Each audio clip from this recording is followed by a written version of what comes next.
So ఇప్పుడు టారిఫ్లు విధించడం అనేది అమెరికాకి ఏ దేశం నుంచి స్టీల్, అల్యూమినియం ఇలాంటివి వచ్చినప్పటికీ కూడా 25% వాళ్ళ మీద సుంకాలు విధిస్తాము అనేటువంటి ఒక ప్రకటనతో పాటుగా ప్రతి చోట కూడా ట్రంప్ తన మార్కును చూపిస్తున్నాడు అనే మాట వినిపిస్తోంది. అదే సమయంలో పొద్దున ఒక మాట చెప్తున్నాడు, మధ్యాహ్నం ఇంకో మాట చెప్తున్నాడు, సాయంత్రం ఇంకో మాట చెప్తున్నాడు. మామూలుగా ఏంటంటే పరిపాలనలో ఎప్పుడు కూడా విధానం ఏం కావాలని మల్లగొల్లాలు పడుతూ ఉంటారు. కొందరు ఇలా చేస్తే బాగుంటుంది అంటారు, మరికొందరు అలాగా దానిలో ఇబ్బందులు ఉన్నాయి, ఇలా చేస్తే బాగుంటుంది అంటారు, మరికొందరు ఇంకో రకంగా అంటారు. ఇవన్నీ చర్చించుకుని నిగ్గు తేల్చి చివరికి ఏది మంచి విధానం ఆలోచించి అప్పుడు పై స్థాయికి పంపిస్తారు. ఓ ప్రధానమంత్రి స్థాయిలో, దేశ రాష్ట్రపతి స్థాయిలో, ప్రభుత్వం స్థాయిలో ఇవన్నీ ఈ ఆలోచనలు, ఈ లాభ నష్టాలని బేరీ చేసుకుని పంపిస్తారు. ట్రంప్ ఏమవుతుంది, పురులో ఏదో ఆలోచన పడుతుంది, వెంటనే ఆయన దేశాధినేతగా ప్రకటించేస్తున్నాడు. మధ్యాహ్నానికి అది కష్టం అనిపిస్తుంది, వెంటనే మార్చుకుంటున్నాడు.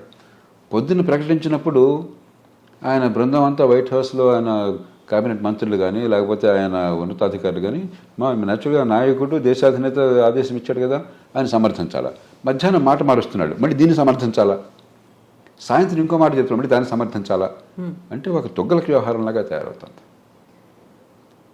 ట్రంప్ కూడా నిలకడగా, ఎందుకంటే నిలకడగా కొన్ని విషయాల్లో నిలకడగా అనిపించవచ్చు.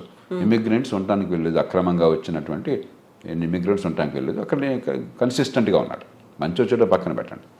అలాగే మరికొన్ని విషయాలు, కానీ కొన్ని విషయాల్లో పొద్దున మధ్యాహ్నం సాయంత్రం ఒక్కసారి ప్రభుత్వం మాట 2-3 సార్లు మారిపోతుంది.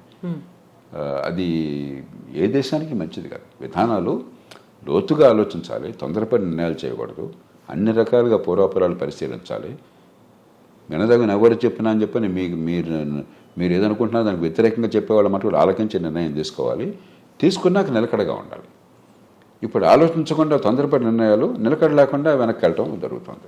ఇప్పుడు జన్మతః పౌరసత్వం రద్దుకు సంబంధించి చేసినటువంటి అనౌన్స్మెంట్ అది ఏ దిశలో ముందుకెళ్తుంది అనుకుంటున్నారు సార్? అది జరగదు. ఆ దేశంలో కోర్టులు అంగీకరించవు, ఆ దేశంలో రాజ్యాంగం ఒప్పుకోదు, రాజ్యాంగాన్ని మార్చడం ఎవరి తరమో కాదు. అయితే ఒక్కటే అవకాశం ఉన్నది, ఇది సుప్రీంకోర్టు దాకా వెళుతుంది. బహుశా వెళితే సుప్రీంకోర్టు తీసుకోవాలనేది. మన దేశంలాగా ప్రతి కేసు సుప్రీంకోర్టు తీసుకోదు. అక్కడ కింద కోర్టులో దీన్ని ఆపేశారనుకోండి, సుప్రీంకోర్టు తీసుకోకపోవచ్చు అసలు. మన దేశంలో ప్రతి చెత్త చెదారం ప్రతి కేసు వెళ్ళిపోతుంది సుప్రీంకోర్టుకి. అక్కడ అట్లా ఉండదు. ఏడాదికి 100 కేసులు చూస్తారంతే. వాళ్ళు ముఖ్యం అనుకున్నాయి, మిగతావన్నీ అప్లికేషన్ పెట్టి మాత్రం కోర్టుకు తీసుకురావాలి. ఊరికే డాకెట్ షీట్ నిండిపోతుంది, ఇక కోర్టుకు వేరే పని ఉంటుంది. ఒకవేళ తీసుకుంటే సుప్రీంకోర్టు తిరస్కరిస్తుంది. కానీ బహుశా ఏది ఆమోదించే అవకాశం ఉంది అంటే గట్టిగా ప్రభుత్వానికి వాదించే అవకాశం ఒకటి ఉన్నది. అక్రమంగా తల్లిదండ్రులు కనుక దేశానికి చొరబడ్డట్లయితే, ఏ రకమైన డాక్యుమెంట్ వేసా లేకుండా అలా చొరబడ్డాక ఈ దేశంలో బిడ్డలను కన్నట్టయితే వాళ్ళకి పౌరసత్వం రాజ్యాంగంలో పదజాలం ప్రకారం వాళ్ళకు కూడా ఉంటుంది, ఆ దేశంలో పుట్టారు కాబట్టి.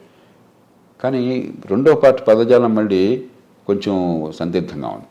కాబట్టి దేశంలోకి రావడమే అక్రమంగా ఉన్నారు కాబట్టి అక్రమంగా వచ్చిన వాళ్ళకు, అక్రమంగా ఉన్న కాలంలో పుట్టితే వాళ్ళకి లేదు అని చెప్పాను బహుశా కోర్టు ఒప్పుకోవచ్చు, మనకు తెలియదు.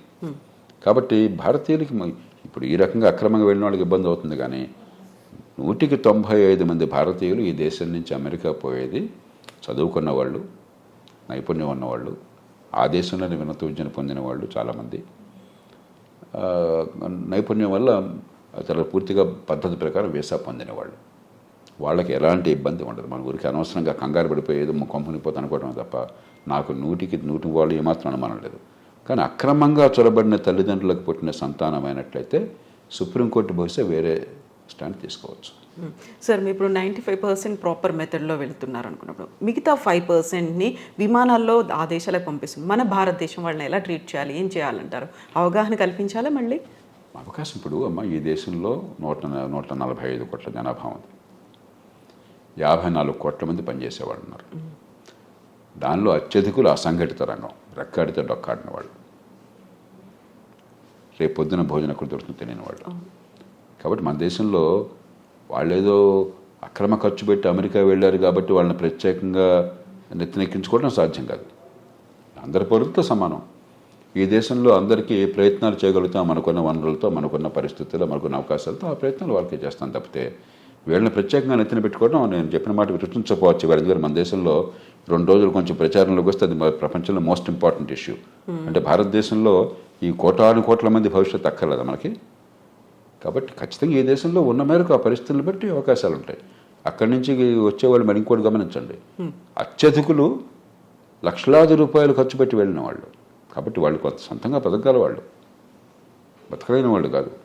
అందులో మనం చర్చ చేసినప్పుడు కూడా పత్రికల్లో కానీ టీవీల్లో కానీ ఇదేది మిడిల్ ఈస్ట్ అనుకోండి, అక్కడికి వెళ్ళిన వాళ్ళు అత్యధికులు, కొందరు బాగా నైపుణ్యం ఉన్నవాళ్ళే, మిగతా వాళ్ళు పాపం కాయ కష్టం చేయడం కోసం వెళ్ళిన వాళ్ళు.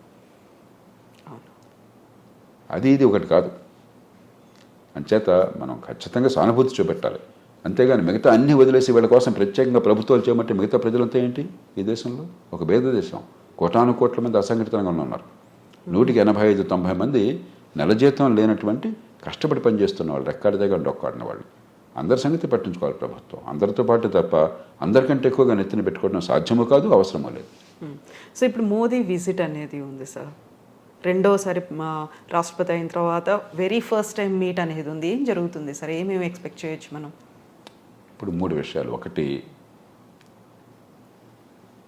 ఇవన్నీ పక్కన పెడితే పార్టీ ఏదన్నా ఒకటి అమెరికాలో భారత్కి అమెరికాకి చాలా విషయాల్లో ఏకాభిప్రాయం ఉన్నది, ఉమ్మడి ప్రయోజనాలు ఉన్నాయి. అందుకనే వ్యూహాత్మకమైన ఒప్పందం, స్ట్రాటజిక్ అలయన్స్ అంటున్నాం. ఎందుకంటే చైనా ఒక పెద్ద భూతంలా కనిపిస్తుంది, వాళ్ళకి భూతం మనకి భూతం వివిధ కారణాల వల్ల. ఆ నేపథ్యంలో దాన్ని మరింత సంఘటితం చేయడం, బలోపేతం చేయడం. రెండోది, ఇవన్నీ ఒక రకంగా చిన్న చిన్న సమస్యలు, పెద్ద సమస్యలు కాదు. మనకేదో పేపర్లో హెడ్లైన్ వచ్చింది కాబట్టి అనిపిస్తుంది, కానీ ఒక 10,000 మంది 20,000 మంది అక్రమంగా చొరపడిన వాళ్ళని తిరిగి పంపించడం అనేది లార్జర్ కాంటెక్స్ట్లో చాలా చిన్న సమస్య. అమెరికాలో బహుశా 50 లక్షల మంది భారతీయులు ఉన్నారు. 10,000 మంది 15,000 మంది లక్ష ఏంటి అసలు? వాళ్ళంతా అధికారికంగా చట్టబద్ధంగా దేశాలతో వెళ్ళిన వాళ్ళు. కానీ ఇలాంటి చిన్న చిన్న ఉంటాయి, ఇవన్నీ కూడా పరిష్కారం ఉభయతారకంగా కొంత ప్రయత్నం చేయడం. కానీ కీలకమైనది ఏంటంటే వాణిజ్యం, అంతర్జాతీయ వాణిజ్యం. భారతదేశానికి అమెరికాతో మిగులు ఉన్నది, కానీ పెద్ద మిగులు లేదు. పెద్ద మిగులు ఉన్నది అమెరికాకి కెనడాతో ఉన్నది,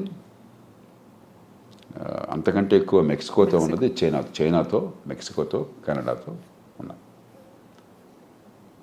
వియట్నాంతో దాదాపు $62 బిలియన్ మిగిలి ఉన్నది. చిన్న దేశం, గోచిపాత దేశం. మంది 60 బిలియన్ డాలర్లు, మంది $30 బిలియన్ అంతా మిగిలింది మనకి, భారత్కి. అమెరికా ఒక్కటే పెద్ద దేశం, మనకి అసలు మిగిలి ఉన్నది. తగ్గించాలని ఒత్తిడి ఉంటుంది. అందుకనే మన బడ్జెట్ కూడా కొంత మనం దిగుమతి సుంకాలు తగ్గించే ప్రయత్నం చేశాం. ఉభయతారకంగా ఆయన మనసును గుర్తిరిగి కాస్త ఆయన్ని ప్రసన్నం చేసుకోవటం, అదే మన ప్రయోజనాలను కాపాడుకోవటం. మనం నష్టపోకూడదు. అవతల వాళ్ళకి మీరు అంత భీష్మించి కూర్చున్నప్పుడు వాళ్ళకి ఏదో కొన్ని చూపెట్టాలి. కాబట్టి వాణిజ్యం విషయంలో ఏం చేయాలి? ఈ 3 ప్రధానమైన అంశాలు అవుతాయి చర్చలో. సో మన దగ్గర నుంచి వస్తున్నటువంటి దిగుమతుల మీద కూడా విపరీతమైనటువంటి సుంకం పెట్టబోతున్నారు, టారిఫ్లు విధిస్తారు అనే మాట అంత ఎక్కువ ఉంటుంది. వీళ్ళకి మనకి ఏంటంటే ఇదిగో పుల్లడి ఇదిగో తోకంటున్నాం మనం. మెక్సికో నుండి కెనడా మీద సుంకాలు పెడతా ఉన్నారు, మళ్ళీ వెంటనే మధ్యాహ్నానికి మార్చేశారు, సాయంత్రం ఇంకోటి అన్నారు. మన మీద కూడా ఇవన్నీ ఏంటంటే నెగోషియేటింగ్ టాక్టిక్. ఒక ప్రభుత్వాధినేత నెగోషియేటింగ్ టాక్టిక్స్, మనకి సంప్రదింపుల్లో మాట్లాడేటువంటి వాటిని అనాలోచితంగానో లేకపోతే తాత్కాలికంగానో విధానంగా అంత ఆర్భాటం చేసి ప్రకటించకూడదు. ట్రంప్ స్టైల్ అది, ఆయన తీరే అది. మనం ఏం చేస్తాం? ఆయన తీరు మార్చలేం కదా. పుట్టుకతో వచ్చిన బుద్ధి పుట్టుకలతో పోదని చెప్పిన మన చేతుల్లో ఏం లేదు. అంచేత మన మీద కొంత ఒత్తిడి మన మీద ఉంటుంది.